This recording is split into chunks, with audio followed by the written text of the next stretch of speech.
Okay, everyone, it's time for Vanished Chicagoland Stories, the podcast.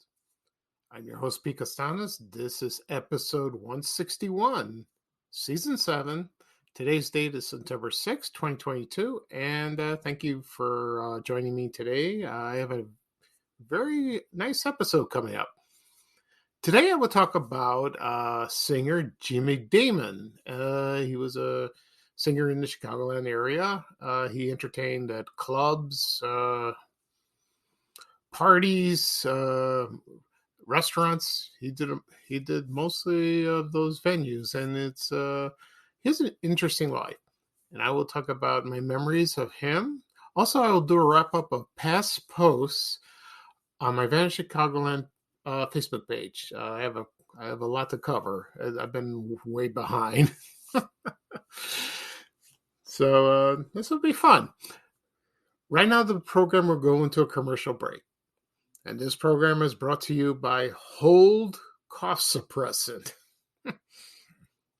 I remember this very well. Long time ago. And here's a commercial from 1980. So sit back and enjoy, everybody. Thank you. Order in the court. Take Hold. Oh, no cough drops. I need cough medicine. Hold is cough medicine. I can taste the medicine. Hold is better than cough drops. Hold has dextromethorphan, the same strong medicine as leading cough syrups, to fight coughs up to 4 hours. And so, ladies and gentlemen of the jury... Your verdict? Hold is strong cough medicine. Hardly coughed in 4 hours. Hold and Children's Hold, better than leading cough drops. Llévate más de lo que esperas todos los días con el nuevo McValue en McDonald's.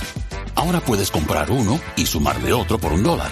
Así que cuando tu equipo favorito enfrente a sus rivales, enfrenta tus antojos con $5 Meal Deals. Y si estás corriendo para alcanzar el desayuno, corre al app para llevarte ofertas antes del cutoff. Tú decides, y con McValue, tu decisión siempre rinde más.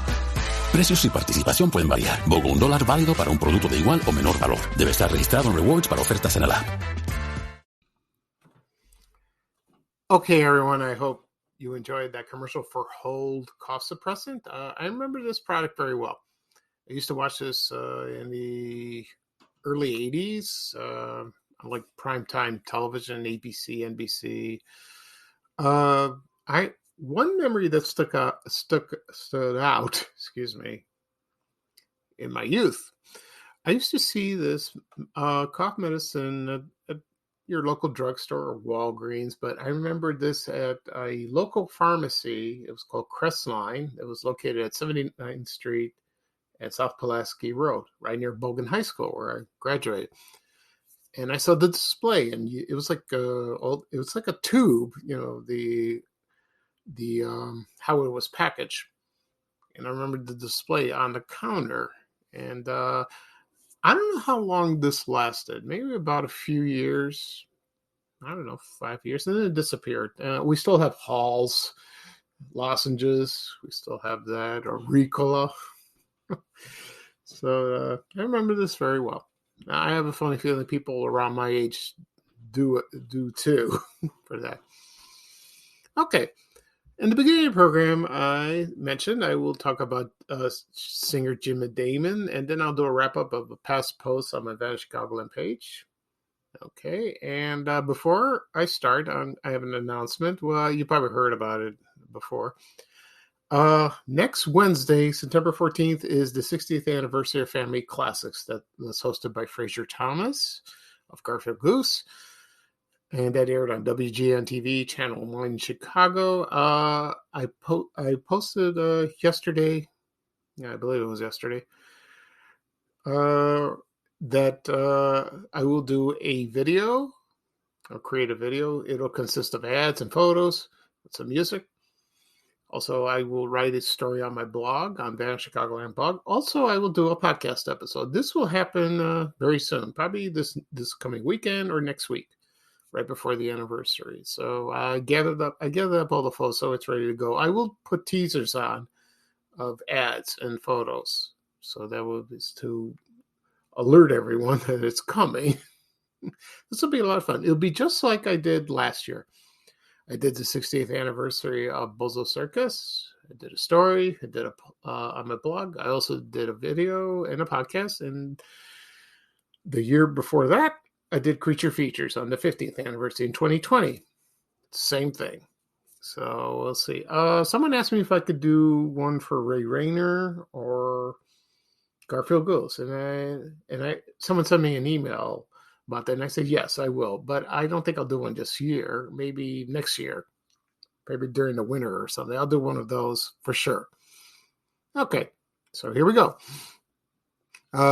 Jimmy Damon was a local singer in the Chicagoland area. I don't know if he performed in Vegas. Maybe he did. I'm not sure, because I remember him from the ads in the Chicago Tribune, the Sun Times, or on television where where he was going to perform. And the places that he performed, I think he did perform in Mr. Kelly's, if you remember that nightclub. They have a documentary on that. I watched most of it on Channel 11, WTTW. It was very good. I like that. And also, I think the creator of the documentary, his name is David Marenthal. I think that's his name. How you pronounce his name? He's a nice man. He did a fabulous job. And I don't remember if Jimmy Damon was in the documentary. That's been long ago. Probably is. I'm sure he performed there. Also, where he got his start was a nightclub called Cousins Club. And I think that was in the lower level of the Benihana of Tokyo, the Japanese restaurant. And that was owned, not the Japanese restaurant, maybe. The club was owned by a Greek man called Petros Petropoulos. I did a little research on that, and that place is gone, long gone. But I think that's where he got his start. And let's see, I don't know if he probably did that as well. I found an ad. He also performed at the Athens restaurant. That was located in Greektown first. I don't know if it's the same restaurant, probably. And then it moved to Rush Street around the Gold Coast area. And then it moved up to Lincoln Square neighborhood, up on the north side on Western Avenue. And I found an ad, and he performed there. So I don't know if he performed Greek songs. He mostly performed ballads, songs like from Frank Sinatra, Sammy Davis Jr., Bobby Darin. I'm sure he probably did, one of his songs he sang was from the 1961 hit from Elvis Presley called I Can't Help Falling in Love. And I saw that somewhere on YouTube. He did that very well. I like that. So I'm going to talk about a little about his biography right now. Okay. So he was born Jimmy Dimopoulos. So in Greek, if any Greek listeners are listening, in Greek his name is Dimitris Dimopoulos. I like that. And he was born in Memphis, Tennessee. His father Nick ran the New York Cafe. It was like a 24-hour restaurant, like a diner. Like that, and it was about a mile from the birthplace of Stax Records, if you heard of that label. And his mother's name was Dimitra, and I think he had a brother. He had a brother and a sister, Chris and Maria. And he worked with his father. Probably helped him out, being a busboy, wash dishes, plus, like most Greek kids did. I did that. But not with my father. He didn't own anything. He worked at the Hilton, at the Conrad Hilton Hotel. Thank God. And he met, excuse me, he did meet Elvis Presley, and also Johnny Cash. And he met a lot of famous people that were in Memphis, or probably recording records, or came from Nashville. His father's best friend was Wallace E. Johnson. He was the founder of the Holiday Inn hotel chain. Interesting. And Jimmy Damon's first success when he was 14 years old, and he recorded a teen ballad. It was called If I Had My Way. And so he did that. And then when he was 16 years old, he hosted a dance party called the Big Beat. So that was probably in Memphis.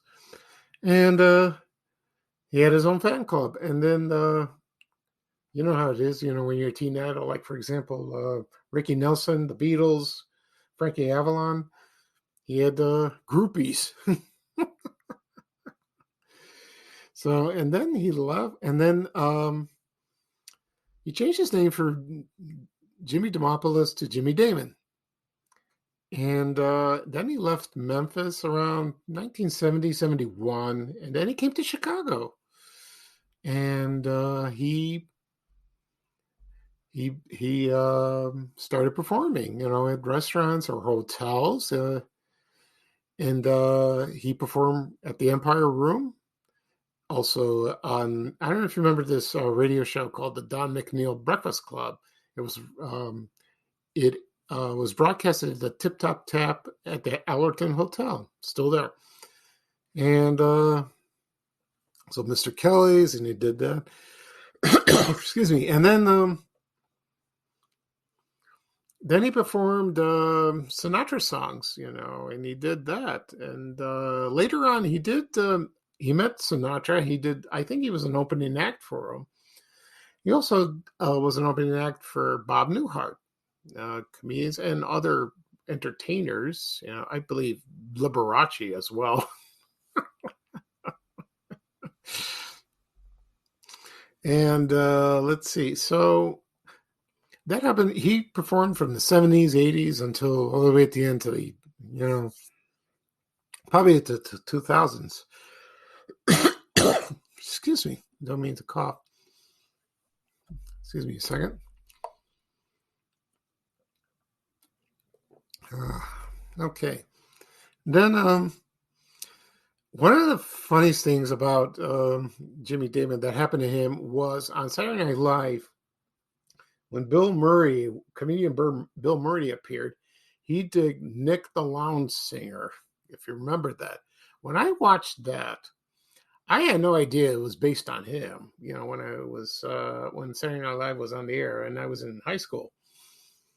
So later on, I read it in the paper, probably in the 80s, that Bill Murray was inspired by Jimmy Damon. I think he went to see him perform, probably at the Cousins Club or somewhere, and then he got the idea. But the difference was Nick the Lounge Singer was obnoxious. And he performed in airports, bus stations, seedy restaurants, real places that didn't have a reputation. They were terrible. And he was not a good singer. He was awful. And he would harass people. And then sometimes people would threaten with violence. I remember that. So it was funny like that. And according to Jimmy Damon, he didn't mind. He said, "Oh, I wish I got paid for this." But he was a good sport. He really was. And Jimmy Damon did meet Bill Murray, and that was fine. Everything went fine like that. And he also, Jimmy Damon also sang the national anthem at Wrigley Field, the Chicago Cubs, which is pretty awesome. So he was hired for parties or anything, he did that. He recorded a few singles in the 60s. He did that as well. And I never met him. I wish I have met him. Because he seemed like, I've seen interviews of him. He seemed like a very nice guy, very down to earth, very reserved, like that. And then he passed away August 27, 2013. And so that's a shame. So the last time I saw him was on WGN and Channel 9 in the morning news. He performed a song. It was still great. It was wonderful. That's a shame. So, right, a lot of people today will probably not remember him, but back then, like the 70s and 80s, oh yeah, he was big. I have a friend of mine I went to school with. He met him. And he told me he was a very nice man. So so I hope his family's listening to the podcast. I don't know if anyone has done anything, like a tribute to him. I'm glad I did that. It was very nice. It's very nice for me to do that for them as well. Okay. Now I'm going to talk about this the wrap up of past posts on Vanished Chicagoland on my Facebook page. Okay. And right now I'm going to take a quick break, and I'll be right back. Thank you. Okay, everyone, I am back. I had to clear my throat. And, I apologize for that. I got to stop that. Because when I talk too much, I cough. So where I'm recording, my house is very dry. Maybe I should get a humidifier, but we'll see about that. So right now I'm going to do the wrap up of past posts on Vanished Chicagoland. So here we go. Okay, so I got about 2 weeks worth. So I'm not going to do everything. So I just choose a few things that you'd be interested. First up, I found a matchbook on eBay.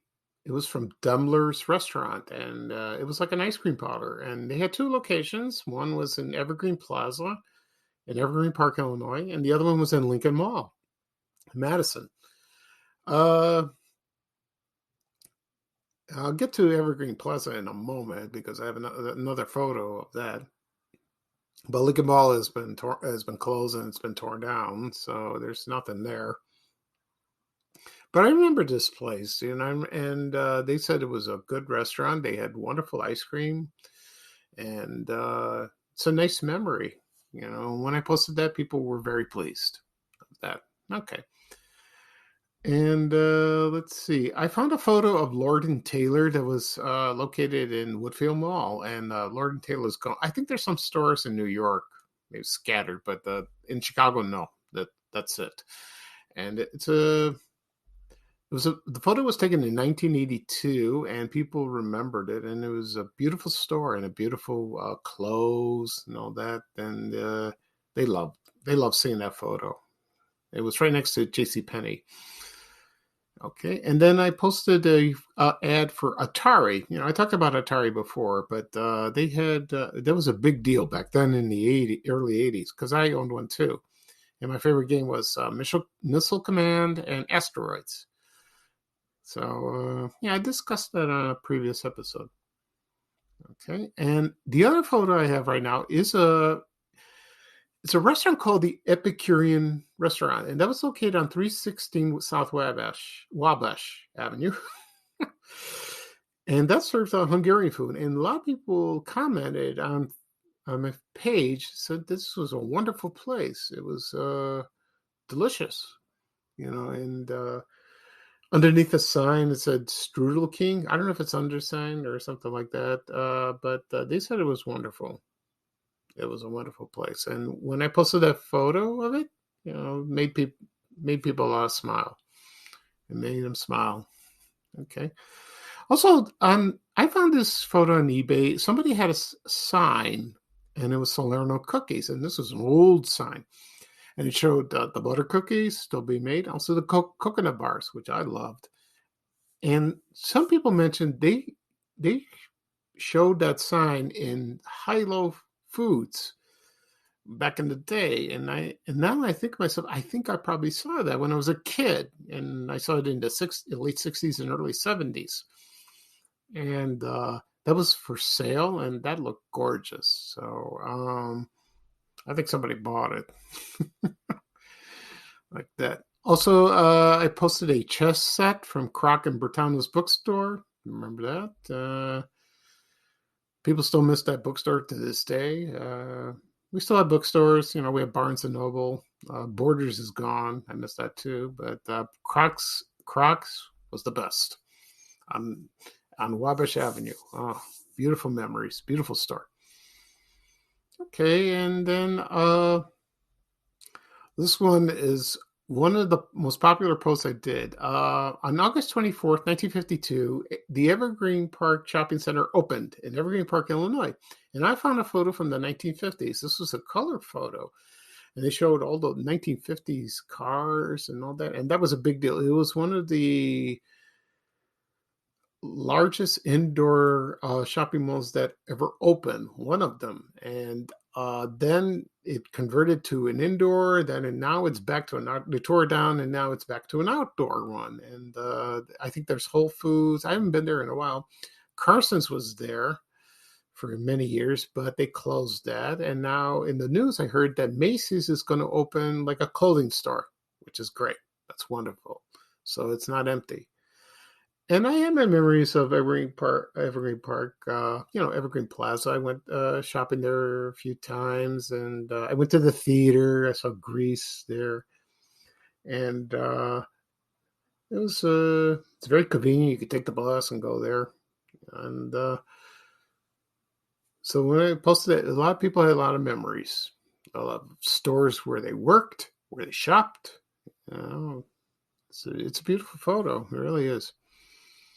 Okay, next up, I found a box of Kodachrome 2 color film, movie film that is, and it's from the Wolk Camera Company. I remember this particular company that was located at 133 North Wabash in Chicago, and I got an email from somebody. I think it was the wife of the owner or the son's owner, the son of the owner. He says, "Do you have that?" And I said, "No, I'm sorry. I found it online and it was been sold a long time ago." But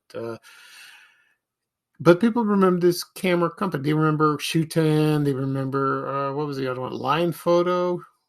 Remember that? Yeah, they were on Wabash Avenue. There were a lot of camera stores, a lot of them. And so that's interesting. And I forgot what the other one is called. The one that's still Central Camera, I believe. I think that's the name. That's still open. It survived the riots in 2020, but they reopened. I think that's what it's called. Forgive me if I didn't pronounce it. I forgot all about it. I don't know if it's Century Camera or Central. I forgot. Yeah. I haven't been downtown in a while. I should go one day. And they still process film or sell cameras, what I'm led to believe. Okay. Next up, I had an ad for Allison's. That was a clothing store. I remember this in Fort City and Evergreen Plaza. A lot of people have forgotten about it, but in the 70s, it was a big deal because a lot of girls that I knew that went to Bogan with me shopped there. They mentioned us, and I remember the story in Fort City, with the big A, like that. Okay, and let's see. Also, I posted an ad for Kostas, a Greek restaurant. That was located at 340 South Halsey Street in Greektown. They had another location in Oak Brook Terrace on Summit Avenue.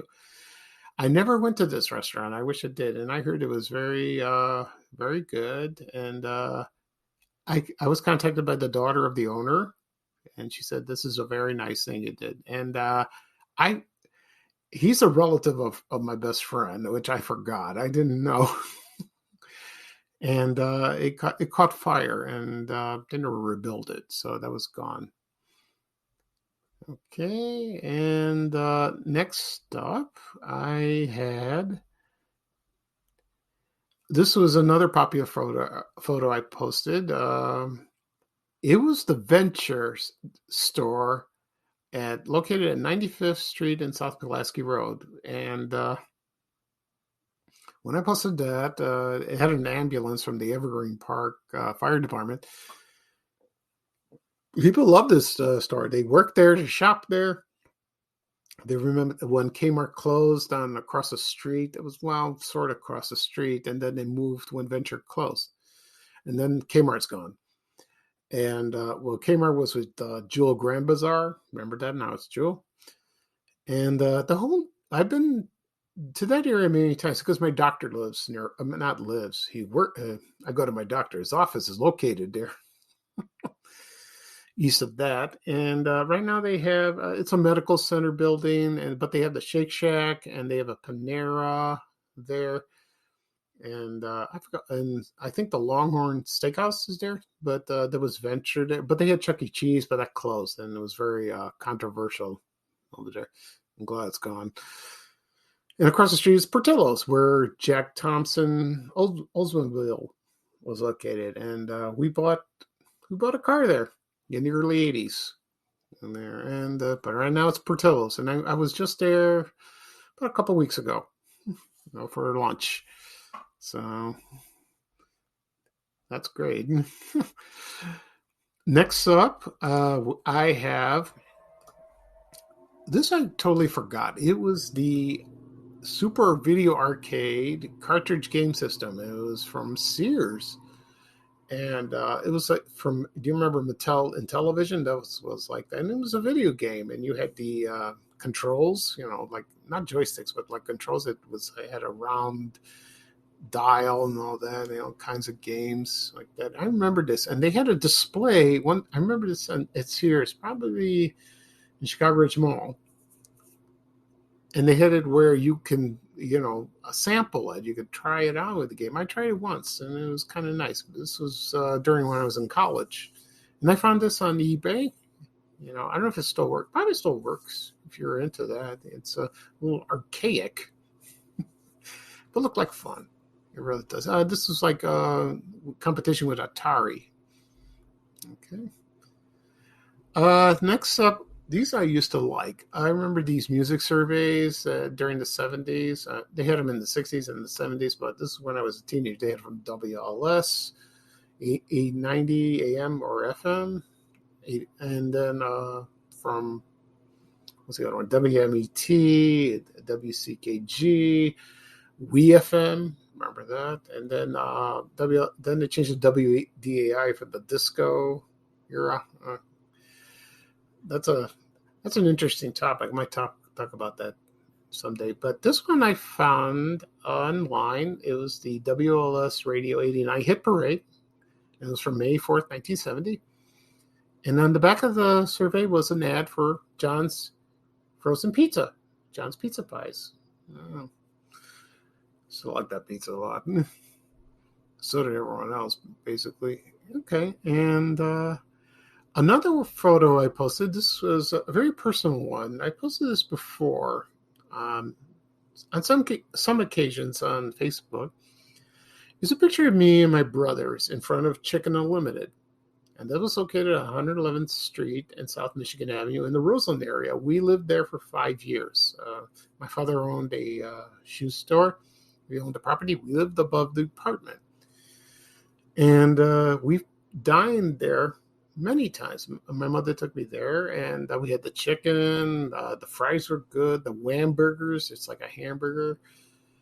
A lot of people miss this place. It was a very good restaurant and, franchise. But someone emailed me, asked me, why did it go out of business? What I think had happened, it was they expanded too much. They just overdid it, and then they closed them down, which is a shame. And I think one survived in Eau Claire, Wisconsin, and that closed about a few years ago, but it was still there. And you could tell by the architecture of the restaurants.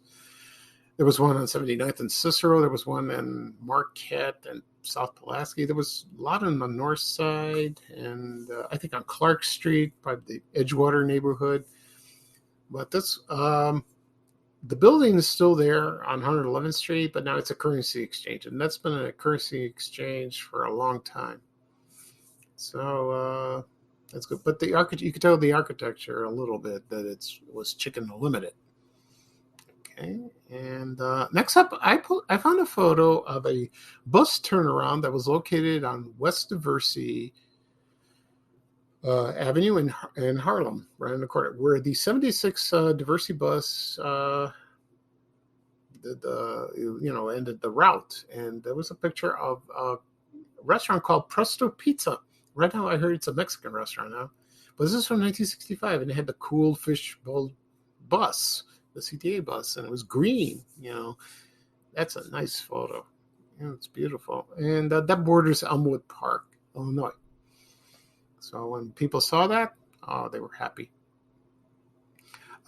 Next up, I had a ad for Yankee Doodle Dandy hamburgers, and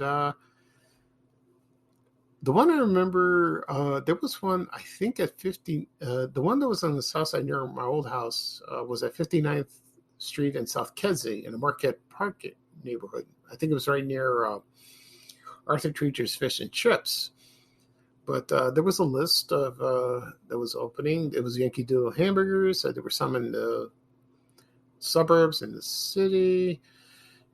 But mostly it was in the suburbs. They had the Dandy Burgers. I remember that. I went once there. I forgot which one. Yeah, probably on 59th Street. I went there once. It was good. It was good. I think they had birthday parties there. If you want to reserve to have a birthday party. So people miss that. Yeah, just went gone. Okay, and next up, this one was very popular about a couple of days ago. I posted a menu. It was for the Zephyr Cafe and Ice Cream Parlor. That was located in 1777 West Wilson Avenue in Chicago in the Ravenswood neighborhood. I posted, it's a little fuzzy, so you can't really see it. Recently, somebody posted the menu of that, and it's a little more clearer. So maybe I'll check it. Maybe I'll repost it and get a better idea. And then I'll credit the man who did that. So he probably kept the menu. I never went to this place. It was owned, the same owner was someone, I forgot his name, but he owned Byron's Hot Dogs. He did that. And there were like a few locations on the north side. And I don't know when this closed, the Zephyr Cafe. From what I understand, it was a very good place and a good ice cream. All right, and next up we got, I think that's it. Yes, that is all. Phew. So I'm all caught up, and I enjoyed explaining to you and everyone else, of what I posted. Okay, so that'll be all for today. Today's episode, I discuss Jimmy Damon, the singer who entertained in the Chicagoland area from the 70s to the 2000s, and also I did a wrap up of the past posts on my Vanished Chicagoland page. So I had a good time. I will do another podcast episode probably this weekend, and I believe I will do the one with Family Classics. I think I will do that, because the anniversary is coming up in about 8 days. So then I'll work on story on my blog and also the video. I will do that. It should be a lot of fun. Okay, so this is Pika Stans, your host for Vanished Chicagoland Stories. Thank you for listening to me.